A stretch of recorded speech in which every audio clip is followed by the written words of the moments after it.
नमस्कार दोस्तों, आइए ये बोर्ड एग्ज़ाम का पेपर हमें मिला है तो इसको सॉल्व करते हैं। इसका जो कोड संख्या है ये है आपका 822 IB, ये वाला कोड संख्या है और अनुक्रमांक तथा रोल नंबर बच्चे का था लिखा और वो हटा दिया गया है। फिलहाल हमें तो पेपर सॉल्व करने से मतलब, तो चलिए इसे सॉल्व कर लिया जाए। 2024 का पेपर है। आगे देखते हैं ये सारी चीज़ें क्या हैं, आपके कुछ अनिवार्य सूचनाएं हैं आपके लिए, तो ये आपने पढ़ा ही होगा। आगे बढ़ते हैं तो ये चलते हैं पहले प्रश्न की तरफ।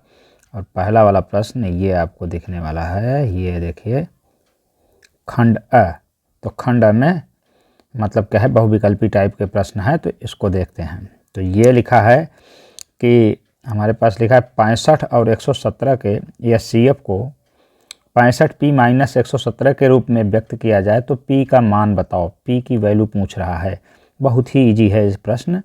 यहाँ पे आपको लिखना क्या है कि ये 65 है और ये है 117। तो इन दोनों का अगर HCF लीजिए तो ये आएगा 13। ठीक है।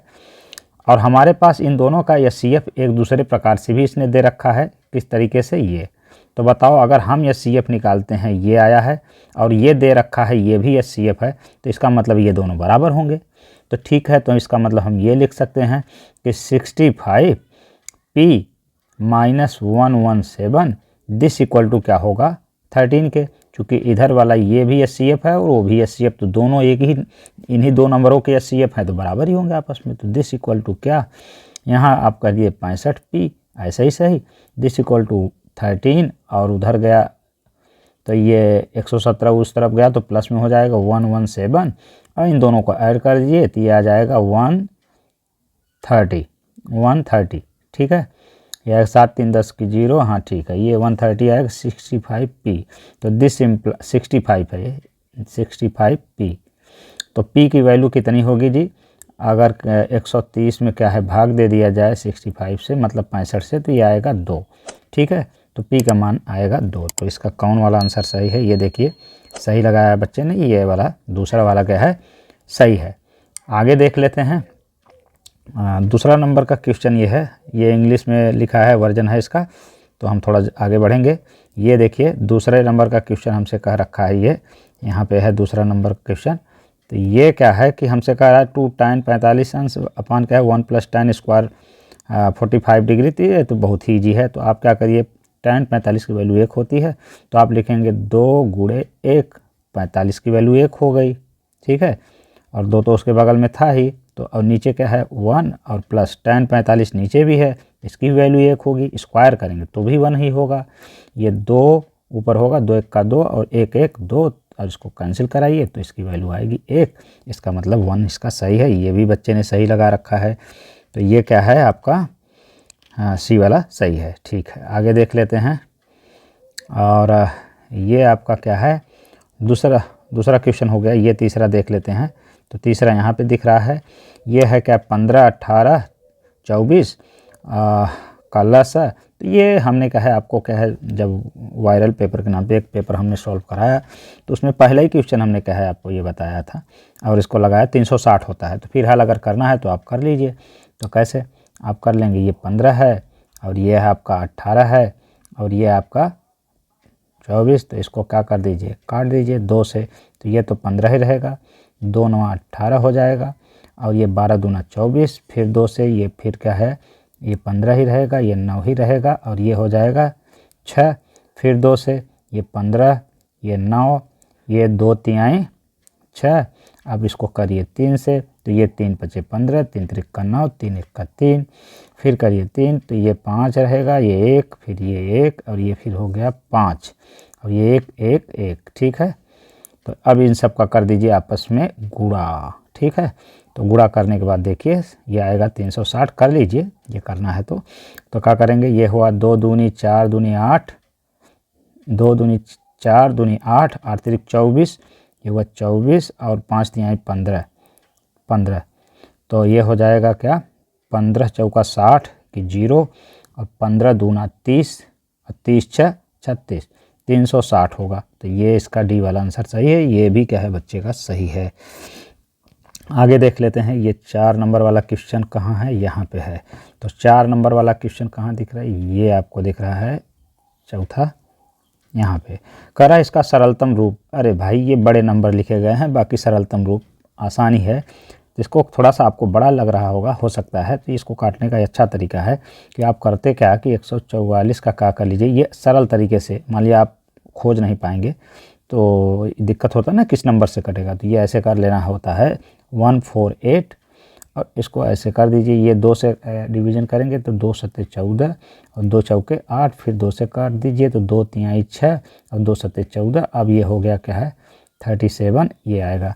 इसका मतलब क्या है, हम इसको लिख सकते थे 148/185। ऊपर वाले को हम लिख सकते हैं 2 × 2 × 37। ऐसे नीचे वाले को 185 को आप निकालते 185 को, तो ये आप काट दीजिए इसको 5 से, तो ये हो जाएगा क्या 5 तिहाई 15 और फिर इसके बाद 15 3 18, तो ये हो जाएगा 35, 5 सत्ते 35, ये है 37 और ये हो जाएगा। तो ये नीचे वाला कितना आएगा 5 गुणे ये 37। अब जाहिर सी बात है ये वाला कैंसिल होगा, ऊपर बचा ये नीचे बचा ये, तो दिस इक्वल टू 2 दूनी 4/5। आंसर क्या है, ये भी बच्चे ने सही लगाया है। ठीक, आगे देख लेते हैं। तो ये आपका क्या है, हाँ 5वां है। 4 वाला हो गया ना, हाँ 4 हो गया है, ये 5वां। तो 5वां देख लेते हैं। 5वां हमारे पास क्या है, यहाँ पे पड़ा हुआ है। ठीक है, ये है थोड़ा सा, ये देख लीजिए। तो यहाँ पे ये हमारे पास क्या लिख रखे हैं, ये एक इक्वेशन ये है, दूसरा इक्वेशन ये है। कह रहा है संपाती रेखाएं निरूपित करती हैं पी के किस मान के लिए। ठीक, तो ये आपका क्या है, यहाँ पे हम जानते हैं कि ये समीकरण है 3x - y और +8 दिस इक्वल टू 0 के। और ये वाला जो इक्वेशन है इसको हम 16 को पक्षांतर करके लिखेंगे तो ये हो जाएगा 6x और -py और -16 दिस इक्वल टू 0 के। ठीक है, तो पी के किस मान के लिए होगा, तो जानते हैं अगर रेखाएं संपाती हैं इसका मतलब क्या होता है कि हमारे पास a1/a2 बराबर होता है b1/b2 के और दिस इक्वल टू c1/c2 के। तो ये होता है क्या a1/a2 और यहाँ पे जो नंबर्स होते हैं ये होते हैं b1/b2, हाँ, और ये होता है c1/c2। तो ये हो गया क्या, आप देखेंगे तो यहाँ पे ये है, ये वाली बात यहाँ मैं लिख रहा हूँ, तो ये है 3/6 और ये बराबर होगा क्या, यहाँ पे y और माइनस, देखिए ये वाला क्या है, 1 मिनट रुकिए, ये वाला पोर्शन यहाँ पे आपका लिखा है -y। ठीक है, तो देखेंगे ये माइनस माइनस हम इसको प्लस कर ले रहे हैं, तो y के बगल में 1 है तो ये हो जाएगा 1/p और आगे वाला होगा 8/-16। और इस प्रश्न में हो गई थोड़ी सी प्रॉब्लम, फिर भी ये लगाने के लिए लोग लगा दिए, इसलिए कि यहाँ से हम करेंगे इतना ही पोर्शन हमने लिया है तो लग जाएगा ये 3 दूनी 6 और ये हो जाएगा ये 3 दूनी 6 और कर देंगे क्रॉस मल्टीप्लिकेशन, मतलब ये हो गया 1/2। चूँकि p की वैल्यू निकालनी थी तो हम इधर से निकाल लेंगे, 1/p हुआ और p गया इधर और 2 गया इधर, तो p की वैल्यू आ गई 2। ठीक है, और यही लोगों ने लगाया है। ठीक है, यहाँ पे p/2 सॉरी p की वैल्यू 2 लगाई है, p/2 नहीं सॉरी। तो ये क्या है, लगा रखा है।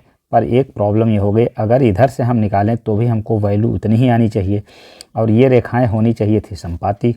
और रेखाएं संपाती होने का मतलब क्या है कि ये तीनों क्या है आपस में बराबर होने चाहिए।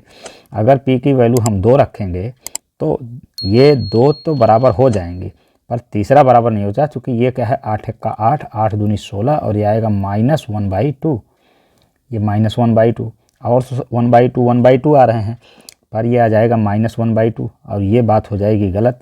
मेरे अनुसार यहाँ पे क्या होना चाहिए था, यहाँ पे जो ये इक्वल 16 लिखा है ये होना चाहिए था -16, तो बात ज़्यादा बनती। फिलहाल लोगों ने क्या है इधर से इतने से ही काम चलाया और निकाला। अब ये तो थोड़ी संशय की बात है, इसके अनुसार तो ये 2 ही होगा। आगे चलते हैं, ये आप देखिए 5 नंबर हो गया। 6वां क्वेश्चन देख लेते हैं। ये आपका क्या है, ये 6वां वाला क्वेश्चन यहाँ पे है, ये लिखा है, ये कि यहाँ पे इक्वेशन है और ये कि यहाँ पे है, कह रहा है कि और इतने द्वारा निरूपित रेखाएं परस्पर समांतर हैं, तो समांतर के लिए कंडीशन लगा देंगे। ये समांतर के लिए कंडीशन क्या होती है कि यदि क्या A1/A2 और बराबर हो जाए B1/B2 के, but not equal to C1/C2 के।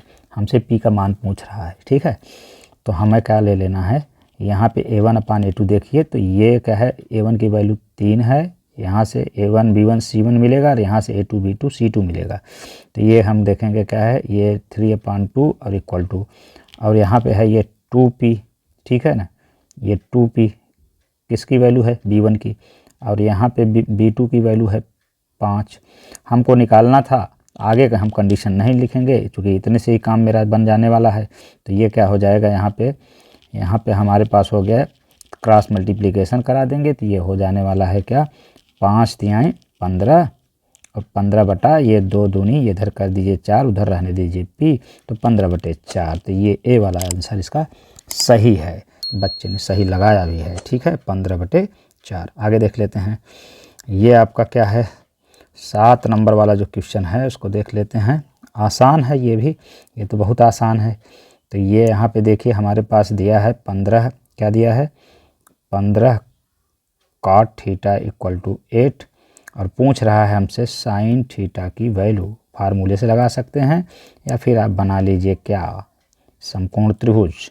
और हम जानते हैं कि अच्छा, इसको थोड़ा सा और हम इसको रिप्लेस कर देते हैं, तो ये क्या हो गया है आपका, दिस इम्प्लाइज दैट, इसको हम लिख सकते थे cot थीटा इक्वल टू 8/15, और हम जानते हैं cot थीटा बराबर होता है आधार बटा लंब।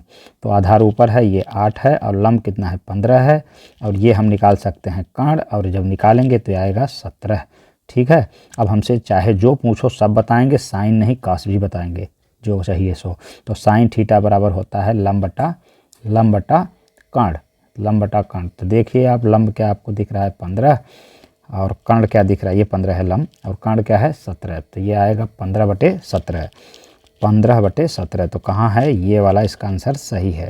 सॉरी, ये नहीं है, 15/17 निकाले हैं, तो ये कहाँ है, खोजिए 15/17, ये डी वाला सही है। कहाँ है, 15/17, तो ये डी वाला आंसर इसका सही है। आगे देख लेते हैं,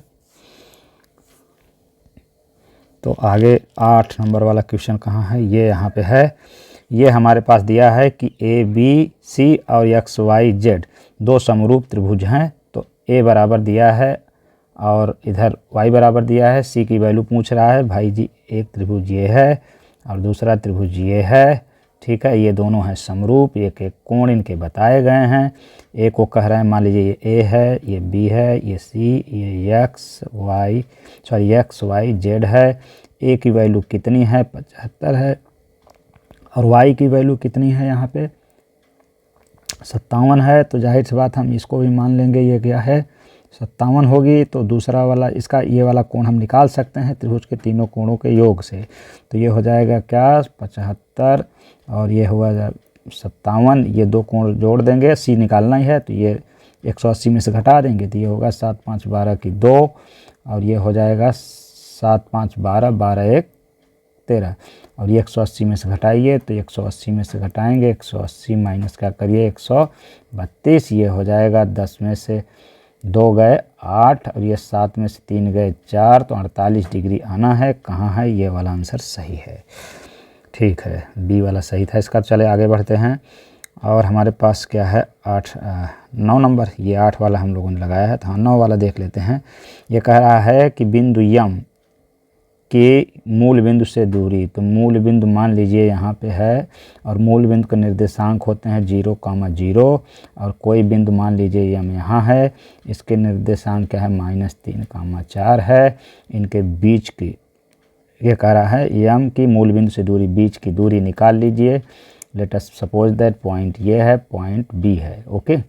तो हम ऐसे मान लेते हैं। तो ये क्या है, हम जानते हैं कि बीच की दूरी के लिए फार्मूला x1 - x2 या फिर x2 - x1 का whole square plus y2 - y1 का होल स्क्वायर। तो लगा दीजिए यहाँ पे। तो ये है आपका क्या है, x1 y1 x2 y2, और आप लगाइए क्या है फार्मूला ए बी बराबर अंडर रूट लगाइए, ठीक है।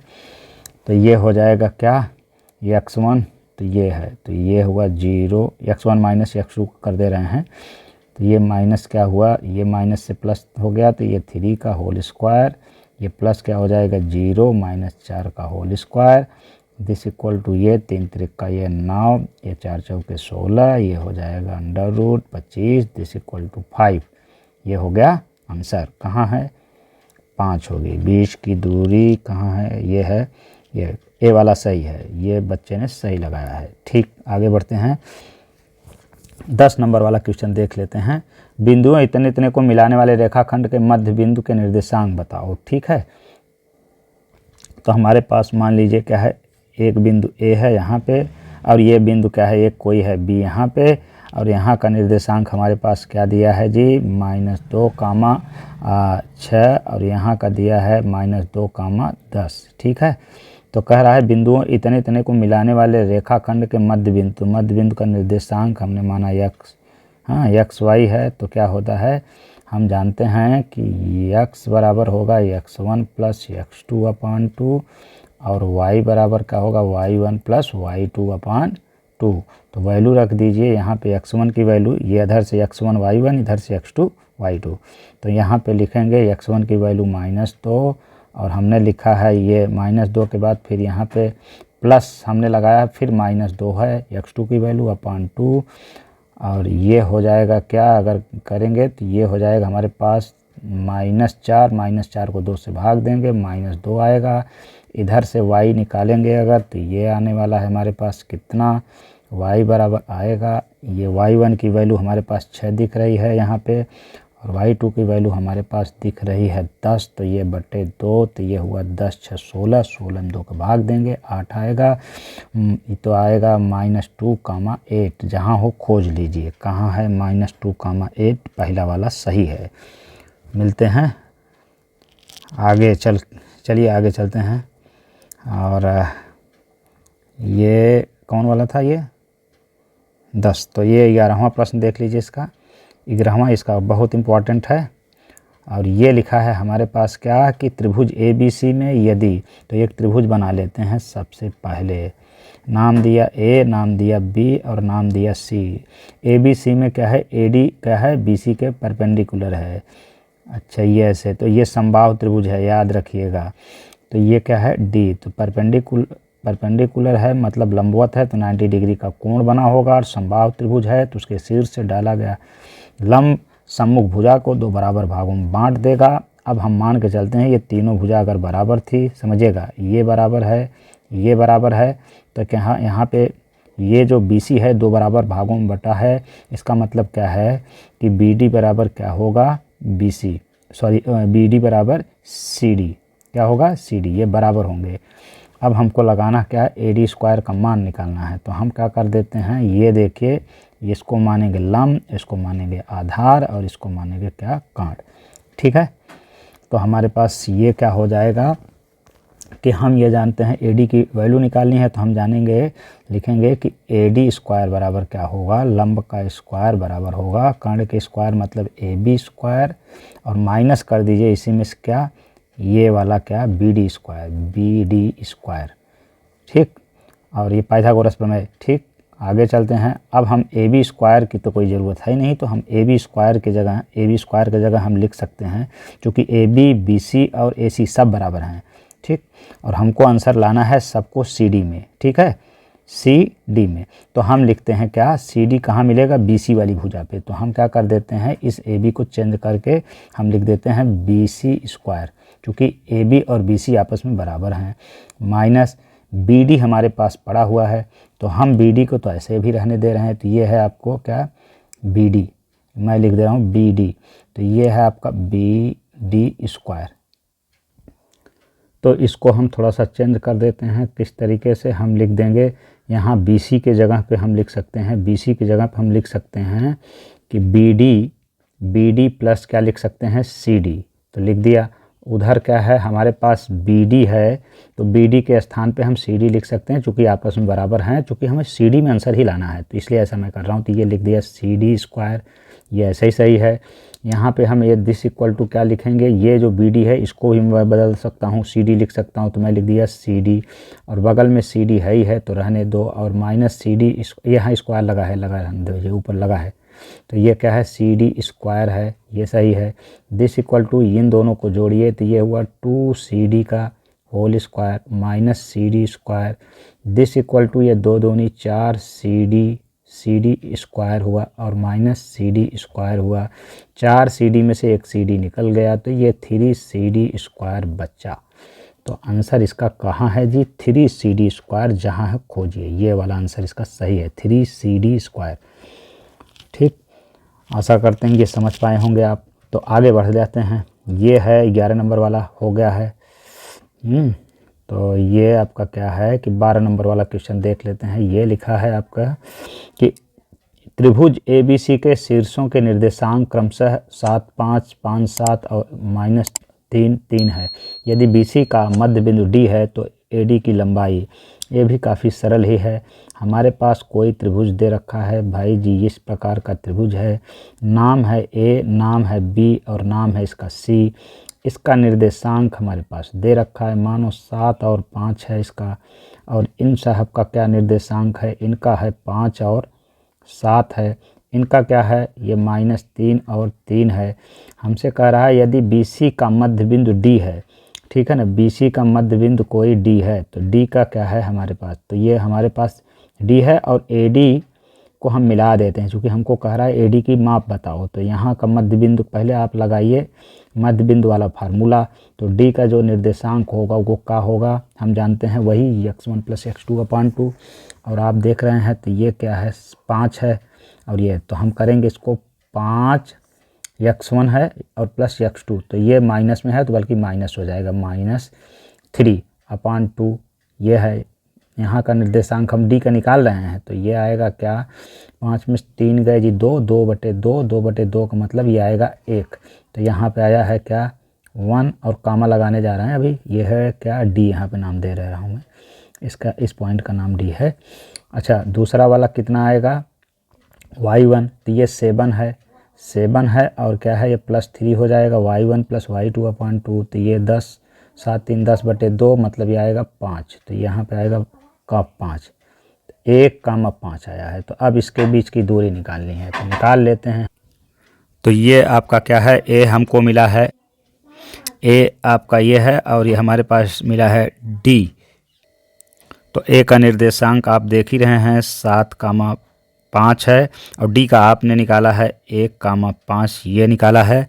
अब इनके बीच की हमको निकालनी है जी दूरी, तो दूरी निकालेंगे तो AD की माप हो जाएगी। तो ये AD बराबर आप निकाल लीजिए, दिस इक्वल टू √ क्या होगा x1 - x2 का, ठीक है ना, x1 - x2 का होल स्क्वायर। तो ये है 7 - 1 मैं कर दे रहा हूँ तो 6 आएगा, 6 का क्या करेंगे जी होल स्क्वायर, तो ये आने वाला है आपका 36 और ये हो जाएगा प्लस इधर का अगर हम करेंगे 5 - 5 तो ये आएगा 0, ठीक है, और ये आएगा सिर्फ 36 और इसका लेंगे वर्गमूल तो ये आ जाएगा 6। तो AD की वैल्यू आएगी 6। कहाँ है जी 6 का मतलब कहाँ खो गया है, 1 मिनट, ये 6 मात्रक, तो ये वाला सही है C, ठीक है।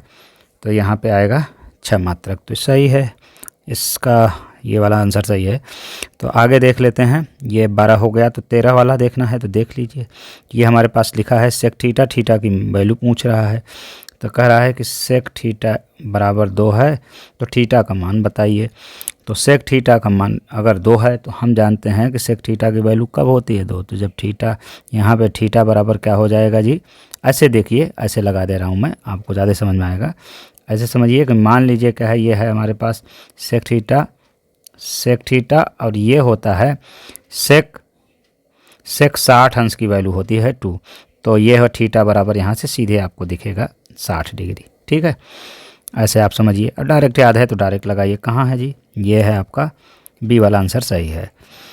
और ये है आपका क्या यहाँ, तो इस वाले को देख लेते हैं 14 नंबर वाले को। तो ये बड़ा आसान है, याद रहे, यहाँ पे लिखा है cosec square theta. Cosec square theta अगर लिखा है तो इसको हम लिख सकते हैं कि कॉट स्क्वायर थीटा +1 और बाकी माइनस कॉट स्क्वायर थीटा तो लिखा ही है, तो +1 हमने ये लिख दिया और माइनस कॉट स्क्वायर थीटा ही है। ये एक कोष्टक में है। दूसरे वाले कोष्टक में है कि 1 माइनस कॉस स्क्वायर थीटा, तो इसको हम लिख दे रहे हैं 1 माइनस कॉस स्क्वायर थीटा बराबर होता है साइन स्क्वायर थीटा। और ये कॉट स्क्वायर थीटा, ये कॉट स्क्वायर थीटा कट गया, ये 1 का इसके साथ गुणा कराएंगे, this equal to sine square theta. तो कौन वाला आंसर सही है? ये साइन स्क्वायर थीटा कहाँ है? ये है आपका डी वाला आंसर सही है। ठीक है ना, साइन स्क्वायर थीटा आएगा। और इसके बाद ये 14 नंबर हो गया है। तो 15 नंबर वाला अगर आपको देखना है, एक लंबवृत्तीय बेलन के आधार का क्षेत्रफल दे रखा है। आधार का क्षेत्रफल बेलन क्या होता है जी? वृत्त होता है, और वृत्त का क्षेत्रफल पाई आर स्क्वायर होता है। इसका मतलब ये दिया है 9 पाई, पाई से पाई कट गया, आर स्क्वायर बराबर 9, तो आर बराबर क्या होगा? 3। त्रिज्या ही पूछा था, पहला वाला सही है। आगे बढ़ते हैं। ये आपका क्या है? 16 नंबर वाला क्या दिख रहा है कि 4 सेंटीमीटर त्रिज्या वाले वृत्त के अंतर्गत खींचे जा सकने वाले वर्ग का क्षेत्रफल। तो ध्यान दीजिएगा, अगर क्या है 4 सेंटीमीटर त्रिज्या वाले, ये वृत्त है, एक मिनट, ये 4 सेंटीमीटर अगर त्रिज्या का कोई वृत्त है तो हमारे पास इस तरीके का है। यहाँ से क्या है, कोई हमारे पास ये कोई खींचा गया है वर्ग, ये तो ये वर्ग खींचा गया है, और इसका क्या है, ये सेंटर पॉइंट है। तो यहाँ से ये क्या हो जाएगा जी? इसकी क्या हो जाएगी? रेडियस मतलब त्रिज्या, और पूरा ऐसे खींच दीजिए तो ये हो जाएगा व्यास। ठीक है ना। अगर वर्ग है तो इसकी सारी भुजाएं बराबर होंगी। मान लो ए है। ठीक। अब हमसे ये पूछा है कि वर्ग का क्षेत्रफल बताइए। तो वर्ग का क्षेत्रफल बताने के लिए हमको भुजा ए चाहिए, और हम ये जानते हैं कि यहाँ पे ये 90 डिग्री का कोण बन रहा है। ठीक। तो अब क्या है, हमारे पास ये है कि ये 90 डिग्री कोण, तो हम एक त्रिभुज बना लीजिए, ए बना लीजिए, बी बना लीजिए, और ये सी और ये डी। तो त्रिभुज, समकोण त्रिभुज ए बी सी में, ठीक है ना, समकोण त्रिभुज ए बी सी में क्या है, पाइथागोरस लगाइए। तो ये लंब होगा, और ये आधार होगा, और ये होगा कर्ण। तो ये हो जाएगा क्या? A square plus A square, this equal to क्या हो जाएगा? ये हो जाएगा कितना? ये त्रिज्या इसकी कितनी है जी? वृत्त की त्रिज्या 4 सेंटीमीटर थी, तो ये पूरा हो जाएगा 8 सेंटीमीटर। तो ये हो जाएगा 8 8 64, ये हो जाएगा 64। और दिस इम्प्लाइज दैट ये हो जाएगा 2a square, this equal to 64, या a स्क्वायर बराबर क्या हो जाएगा? 32। और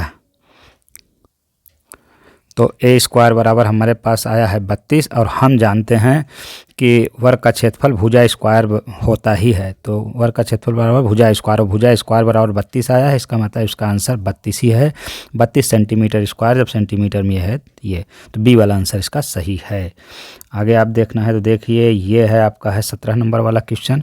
ये भी बहुत आसान है। हमारे पास ये यहाँ पे माध्य निकालना है, समांतर माध्य। तो हम क्या कर देते हैं जी, पहले तो हम इन सब का क्या कर देंगे, हाफ कर देंगे। वो मध्यमान निकालेंगे तो ये हो जाएगा क्या, 5 और क्या है 3 है, तो 5 3 अगर करें जोड़ेंगे तो 8, 8 में 2 का भाग देंगे तो ये आएगा 4, तो ये आएगा 6, और ये आ जाएगा 8, और ये आ जाएगा 10। और इन सब का करिए गुणा, तो 4 चौके 16, धन ये होगा 6 दूनी 12, धन ये हो जाएगा 8 एक्का 8। ये वाला गुणा करा रहा हूँ मैं, ठीक है। इनका 10 तिहाई 30, और ये है ऊपर वाला क्या, सिग्मा एफ एक्स, और नीचे लिखेंगे सिग्मा क्या है, एफ। तो सिग्मा एफ ये वाला ऐड जोड़ दीजिए, तो ये है क्या, 4 2 6, 6 1 7, 7 3 10, और इन सब को ऊपर वालों को जोड़ दीजिए, नीचे 10 रखिए। तो ये आपको अगर जोड़ देंगे तो इधर आने वाला है, ये हो जाएगा कि 12 8 20, 12 8 20, और 20 और 30 50, और 50 और 16 हो जाएगा 60 66। तो ये हो जाएगा 66, भाग देंगे 6.6 आएगा। आंसर कहाँ है, सी वाला आंसर सही है। आगे देख लेते हैं। और ये हो गया क्या कि आप आगे देखिए, ये वाला आप समझ पाए होंगे। हमने क्या किया है, मध्यमान निकाला है, और इसके बाद क्या है, वही बारंबारता के साथ मल्टीप्लाई कर करके लिख दिए हैं। और ये है क्या, सिग्मा एफ आई एक्स आई बराबर, और ये वाला है सिग्मा एफ आई, हो गया, भाग दे दीजिए, आ गया। आगे देख लेते हैं, ये आपका क्या है 18 नंबर वाला। तो कहा जा रहा है एक पासे को एक बार फेंका जाता है तो एक अभाज्य संख्या के आने की प्रायिकता, भाई पासा फेंकेंगे या तो 1 आएगा, या तो 2, या तो 3, या तो 4, या तो 5, या तो 6। अभाज्य संख्या को ज़रा ट्रिक लगाइए, ये 2 अभाज्य है जो स्वयं से कटे या 1 से कटे, उन्हीं को अभाज्य कहा जाता है। ये 3 है और यहाँ पे क्या है जी 5 है, तो 3 संख्याएं हैं, तो ये 3 बटे क्या लिख दिए 6, तो 1/2, तो इसका बी वाला आंसर सही है।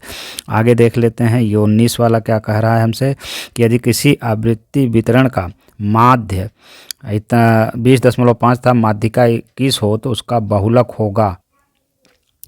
तो हम जानते हैं कि बहुलक बराबर क्या होगा, बहुलक बराबर होता है बहुलक बराबर होगा 3 माध्यक,